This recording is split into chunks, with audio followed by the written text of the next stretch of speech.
Negative చెప్పొద్దు. It is a creative content. అర్థమవుతుందా? Songs world wide గా ట్రెండ్ అవుతా ఉంది. ధూప్ సాంగ్ వరల్డ్ వైడ్ గా ట్రెండ్ అవుతా ఉంది. సాంగ్స్ ఎప్పుడు చూడలేదని చెప్పు. అటువంటి సాంగ్స్ చూడలేదని చెప్పు. నువ్వు బొక్క అది ఇదని టెక్నాలజీ గురించి నువ్వు మాట్లాడదు. శంకర్ గారి టెక్నాలజీ గురించి నువ్వు చెప్పొద్దు. కావాలని చెప్తా ఉన్నావు. మూవీ ఒకటే చెప్తా ఉన్నా. సోషల్ మీడియా కంటెంట్ అన్నమాట.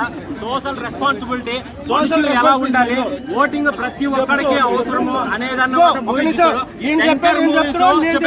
శంకర్ మూవీ అంటేనే మనకేం తెలుస్తుంది?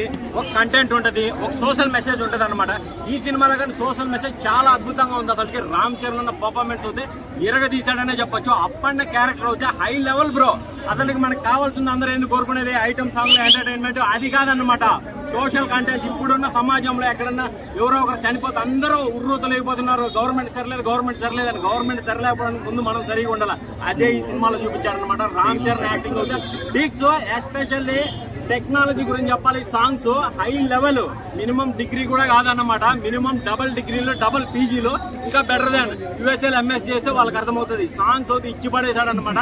సినిమా మెల్లమెల్లగా మారుతుంది, ఎక్కుతుంది అన్నమాట. అది రామ్ చరణ్ రేంజ్. ఓడే చెప్తా ఉన్నా, రామ్ చరణ్ ఫ్యాన్స్ కాల్ ఎగరేసుకునేలా, ట్రోలర్స్ ని తల దన్నేలా సినిమా తీశాడు. That is the Ram Charan. అంతే, ఎవడైనా సరే తగ్గాల్సిందే. ఏ రికార్డ్ అయినా తగ్గొట్టేది మా మెగా ఫ్యామిలీ అన్నమాట. చూసారు last year deputy CM create, తర్వాత గిన్నీస్ వరల్డ్ రికార్డ్ మన మెగాస్టార్, తర్వాత ఆస్కార్ అవార్డ్ మన రామ్ చరణ్. ఏదైనా మెగా ఫ్యామిలీ కింద ఎవడైనా